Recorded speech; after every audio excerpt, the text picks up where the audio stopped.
یہاں سے آخری گروپ شروع ہو رہا ہے. آخری منزل تو سورہ قاف سے شروع ہوئی تھی. چھٹا گروپ مکی اور مدنی صورتوں کا یہاں ختم ہو گیا. 7 صورتیں حسین ترین صورتیں قرآن کی. وہ پہلی 7 صورتیں تھیں سورہ قاف، سورہ ذاریات، سورہ طور، سورہ نجم، سورہ قمر، سورہ رحمان، عروس القرآن، پھر سورہ واقعہ.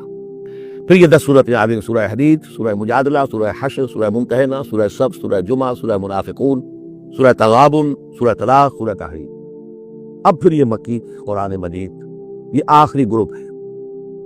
اس میں بھی پہلی 6 صورتیں جو ہیں وہ 3 کے سب گروپس کی شکل میں ہیں. سورہ ملک بڑی، جیسے سورہ قاف وہاں تھی اسی مقام پر یہاں سورہ ملک ہے. بہت جامع اس کی تاثیر، اور یہ بہت حضور کو عزیز تھی. آپ کی کے معمولات میں سے تھا رات کو سوتے ہوئے آپ پورا ملک پڑھا کرتے تھے، اور اس کی آپ نے تلقین کی ہے.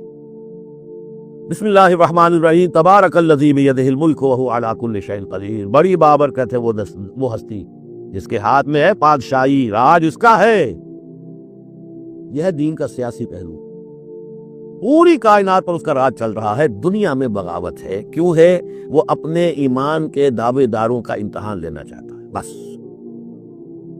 ورنہ سورج، چاند، گیلیکسیز، پوری کائنات اور خود ہمارے جسم کا ایک ایک ذرہ اس کے قانون کا پابند ہے، تابع ہے. ہمارا جسم ہمارے اختیار میں کہاں ہے؟ میں تنگ آ جاتا ہوں، 2 دن ہوتے ہیں یہاں سے تو طبیعت خراب ہو جاتی ہے. جب تک کہ میں وقت لگتا ہے پینسل لے کر بیٹھتا ہوں. اگر میں چاہوں کہ یہاں بال نہ آئے، میرا جسم ہے، میرا تو اختیار نہیں، وہ تو آئیں گے. تو ہمارا جسم بھی زیادہ اس کی فزیولوجی کا تعلق ہے، اس کے اناٹومی کا تعلق ہے. یہ سارا اللہ کے قانون کے تابع، میرے تابع تو نہیں. میں چاہوں میرا دل ذرا رک جائے، جب چاہوں میں اس کو سٹارٹ کر دوں تو یہ تو نہیں ہوگا. جب بند ہوگا بند ہو جائے گا، میرے اختیار میں نہیں.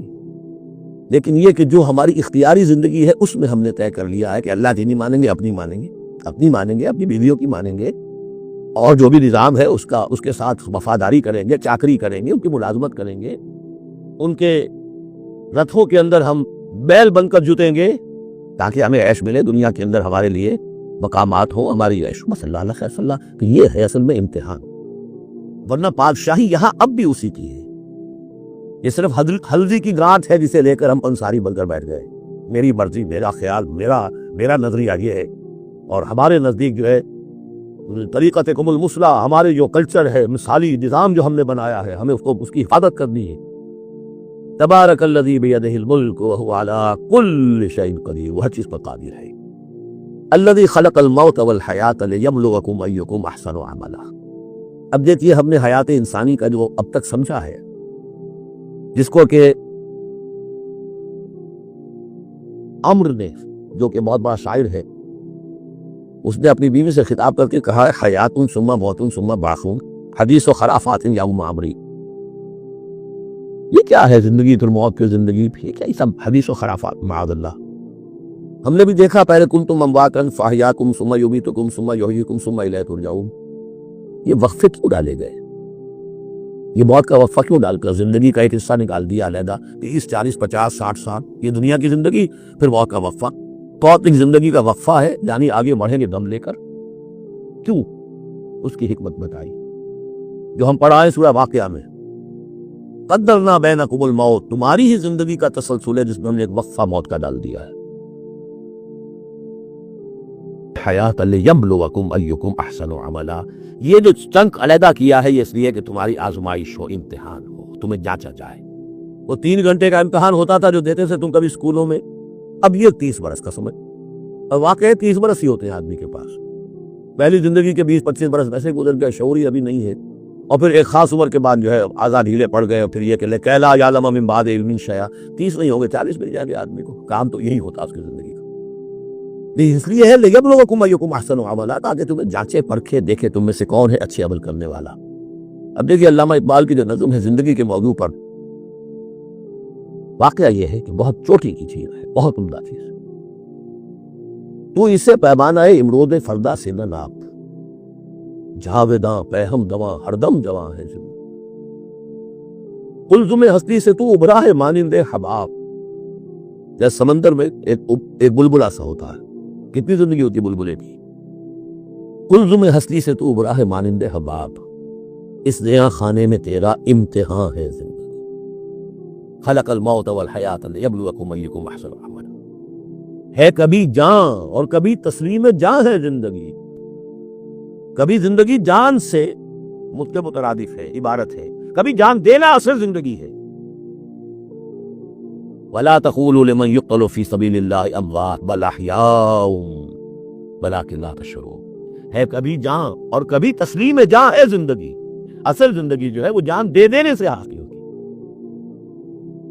الذی خلق سبع سماوات طباقا، وہ اللہ جس نے بنائے 7 آسمان ایک دوسرے کے اوپر. آیات متشابہات میں سے ما تری فی خلق الرحمن من تفاوت، تم نہیں دیکھ پاؤ گے اللہ کی تخلیق میں کہیں کوئی فرق. اتنا محکم نظام ہے، اتنا محکم نظام. کیا کسی سائنسدان نے آج تک یہ بھی کہا کہ تخلیق میں یہاں نقص ہے؟ کسی نے کہا؟ زوالوجی کی فیلڈ میں یا باٹنی کی فیلڈ میں یا کسی اور فیلڈ میں، جیولوجی کی فیلڈ میں، اسٹرانومی کی، کسی نے کہا ہے؟ ما تری فی خلق الرحمن من تفاوت فارجع البصر هل تری من فطور. پھر ذرا دوبارہ لوٹا لو اپنی نگاہ، دیکھ لو، ہر میدان میں دیکھ لو، کہیں تمہیں کوئی رکھنا نظر آتا ہے؟ اگر یہ تخلیق کامل ہے تو کامل حقیقت میں کون ہے؟ اس کا خالق، اس کا باری، اس کا مصور. بس یہ نظر نہیں آتا. سائنسدان سب کچھ دیکھ رہے ہیں. ڈھونڈنے والا ستاروں کی گزرگاہوں کا اپنے افکار کی دنیا میں سفر کر نہ سکا. بڑے بڑے صاحب بصیرت تو بڑے بڑے عقل مند اپنے ناک پتلے کے پتھر سے ٹھوکر کھاتے ہیں. دیکھ رہے ہیں ٹیلیسکوپ سے ٹھوکر کھا رہے ہیں وہاں جو سامنے پتھر پڑا ہوا ہے اس سے. یہ ہو رہا ہے آج ہمارے ساتھ.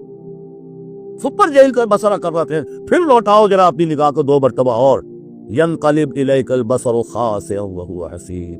تمہاری نگاہ تھک ہار کر لوٹ آئے گی، تمہیں ہماری تخلیق میں کہیں کوئی رکھنا، کوئی دراڑ نظر نہیں آئے گی. وَلَقَدْ زَيَّنَّا السَّمَاءَ الدُّنْيَا بِمَصَابِيحَ وَجَعَلْنَاهَا رُجُومًا لِلشَّيَاطِينَ وَأَعْتَدْنَا لَهُمْ عَذَابَ السَّعِيرِ.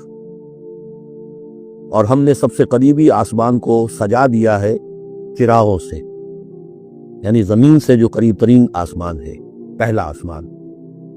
اور ان چراغوں کو ہم نے بنا دیا ہے رجومًا للشیاطین. شیاطین جن جو ہیں وہ جو کوشش کرتے ہیں اس سے باہر نکل کر، اور وہ چاہتے ہیں کہ کچھ خبریں جو ہیں وہ فرشتوں سے چرا کر لے آئیں، تو ان کو کھدیڑنے کے لیے، ان کو اوپر سن باری کے لیے ہم نے یہ میزائلز رکھے ہوئے ہیں. وَأَعْتَدْنَا لَهُمْ عَذَابَ السَّعِيرِ، اور ان کے لیے ہم نے تیار کر رکھا ہے جلا دینے والا عذاب. وَلِلَّذِينَ كَفَرُوا بِرَبِّهِمْ، اور جو لوگ اللہ کا، اپنے رب کا کفر کریں، چاہے وہ انسان ہو چاہے جنات ہوں، ان کے لیے ہے عذاب الجہنم، جہنم کا عذاب. وَبِئْسَ الْمَصِيرُ، اور وہ بہت ہی برا ٹھکانہ ہے. اذا القوا فیہا سمعوا لہا شہیقا وہی تفور، جب وہ اس میں جھونکے جائیں گے تو سنیں گے کہ وہ دھاڑ رہی ہوگی، اچھل کود رہی ہوگی، اس کا جوش و خروش ہوگا. جو سورہ قاف میں ہم نے پڑھا تھا کہ ہم اس سے پوچھیں گے هل امتلأت وتقول هل من مزید، وہ اور چاہے گی. جیسے کوئی بھوکا بھیڑیا ہو یا بھوکا شیر ہو اور اس کے آگے کوئی شکار ڈالا جائے تو جس طریقے سے وہ اس پر غرا کر آئے گا، تکاد تمیز من الغیظ، قریب ہوگا کہ وہ اپنے غصے سے پھٹ جائے. کلما القی فیہا فوج، جب کبھی بھی اس میں ایک فوج ڈالی جائے گی، یعنی یہ کہ ایک قوم کے بعد دوسری، دوسری کے بعد تیسری، وہ تو ہو رہا ہے. وہم یوزعون، ان کے درجہ بندی کی جائے گی، قوموں کا علیحدہ علیحدہ حساب ہوگا. سألہم خزنتہا، تو جو جہنم کے داروغہ ہے ان سے کہیں گے الم یاتکم نذیر، کیا آپ کے پاس کوئی خبردار کرنے والے نہیں آیا؟ قالوا بلا، وہ کہیں گے آیا تھا، کیوں نہیں؟ قد جاءنا نذیر، ہمارے پاس خبردار کرنے والا آیا. فکذبنا، ہم نے انہیں جھٹلا دیا تھا. وقلنا ما نزل اللہ من شیء، اور ہم نے کہا کوئی شے نہیں اتاری اللہ نے، یہ تم خام خواہ کہہ رہے ہو کہ تم پر کوئی قرآن اترا ہے، تورات اتری ہے. ان انتم الا فی ضلال کبیر، ہم نے اس سے بھی بڑھ کر کہا کہ تم تو خود کسی گمراہی میں ہو، کھلی گمراہی میں مبتلا ہو گئے ہو، تمہیں کوئی آسیب آ گیا ہے یا کچھ اور ہو گیا ہے. وقالوا لو كنا نسمع او نعقل، اور انہوں نے کہا یا وہ کہیں گے کہ اگر ہم سنتے اور سوچتے، غور کرتے، عقل سے کام لیتے، ما كنا فی اصحاب السعیر، تو ہم نہ ہوتے اس جہنم والوں میں سے. فاعترفوا بذنبہم، بس انہوں نے اپنے اصل گناہ کا اعتراف کر لیا. یہ بہت اہم مقام ہے. اصل گناہ کیا تھا کہ ہم لوگ کی بات سنی نہیں، سنی تو انسنی کر دی، اس پر غور نہیں کیا. اس لیے کہ ہم یہ آج پڑھ چکے ہیں ان السمع والبصر والفؤاد کل اولئک کان عنہ مسئولا. اللہ نے تمہیں یہ فیکلٹیز دی ہے تو اس لیے کہ استعمال کرو. ہم نے بند کر کے رکھ چھوڑی ہے. ہماری ریت ہے، ہماری آباء و اجداد کی رسمیں ہیں، ہماری برادری کے یہ رواج ہیں. ہم اتنے عرصے سے ایک جماعت میں ہیں، اس جماعت کا یہ چلن ہے، جو بھی ہے، اس فرقے میں ہے، اس فرقے کا یہ معاملہ ہے. یہ ساری چیزیں جو ہے کہ نہ سوچنا، نہ غور کرنا، نہ سننا. فاعترفوا بذنبہم، اصل گناہ یہ ہے ان کا، فسوقا لاصحاب السعیر، تو اب دفع ہو جائیں، یہ دھکارے جائیں یہ لوگ کہ جو جہنمی ہیں۔ اس کے برعکس ان الذین یخشون ربہم بالغیب، وہ لوگ کہ جو اپنے رب سے ڈرتے رہے غیب میں، لہم مغفرۃ واجر کبیر، ان کے لیے مغفرت بھی ہے اور بہت بڑا اجر بھی ہے۔ واسروا قولکم او اجہروا بہ، اور دیکھو چاہے تم اپنے قول کو چھپا کر بیان کرو یا بلند آوازی سے بیان کرو، انہ علیم بذات الصدور، وہ تو اس سے بھی واقف ہے جو تمہارے سینوں کے اندر مضمر ہے اور پنہاں ہے۔ الا یعلم من خلق، بڑی اہم آیت ہے یہ وہ حصے ہیں قرآن کے یہ کہ جن کو اس طریقے سے ازبر ہونا چاہیے اگر بات کرنا چاہتے ہیں، آپ دین کی وہ خدمت کرنا چاہتے ہیں۔ کیا وہی نہ جانے گا جس نے پیدا کیا؟ ایک ایسی بات ہے کہ جس کا کوئی انکار کر ہی نہیں سکتا۔ گھڑی بنانے والے کو تو معلوم ہے میں نے اس میں کیا کیا پوزے رکھے ہوئے ہیں، مجھے نہیں معلوم، میں اس کا استعمال تو کر رہا ہوں، مجھے بتا دیا یہ بٹن دبانے یہ آن ہو جائے گا، لیکن یہ کہ جس نے بنایا ہے کیا اس سے چھپی ہوئی کوئی چیز ہے؟ الا یعلم من خلق وهو اللطیف الخبیر، اور وہ تو بہت باریک بین ہے، ہر شے کی خبر رکھتا ہے۔ هو الذی جعل لکم الارض ذلولا، اسی نے تمہارے لیے زمین کو بنا دیا ہے پست، تابع حکم، تمہارے قدموں میں بچھی ہوئی ہے، غریب جتنا چاہتے ہو اس کو تو رونتے ہو، پامال کرتے ہو۔ فمشوا فی مناکبہا، چلو پھرو اس کے کندھوں کے مابین، گویا کہ یہ بھی کوئی بہت بڑا ہاتھی ہو، اس کے کندھوں کے مابین اتنی جگہ ہے، چل پھر رہے ہیں، جیسے کیونکہ کسی ہاتھی کے کندھوں کے درمیان چل رہی ہو تو وہ تو سمجھتی ہوگی کہ فٹ بال کا میچ کھیلنے کی جگہ مجھے مل گئی ہے۔ تو یہی حال ہمارا ہے، ہم جسے بہت وسیع سمجھتے ہیں کیا وہ کچھ بھی نہیں۔ فمشوا فی مناکبہا وکلوا من رزقہ، اور اسی کے رزق میں سے کھاؤ پیو، اسی زمین میں سے تمہارا رزق بھی برآمد ہو جائے گا۔ وإلیہ النشور، یہ یاد رکھو کہ پھر اللہ ہی کی طرف اٹھ جانا ہے، یہ اٹھنا ہے۔ آمنتم من فی السماء ان یخسف بکم الارض فاذا ہی تمور، کیا تمہیں کوئی خوف نہیں رہا؟ بالکل تم نچت ہو گئے ہو اس آسمان والے سے جو آسمان میں ہے کہ وہ کہیں تمہیں زمین میں خسف نہ کر دے، دھسا نہ دے، فاذا ہی تمور، جب کہ وہ لرزے، زلزلہ آئے، شک ہو جائے اور تم چلے جاؤ۔ ام امنتم من فی السماء ان یرسل علیکم حاصبا، کیا تمہیں کوئی ڈر نہیں رہا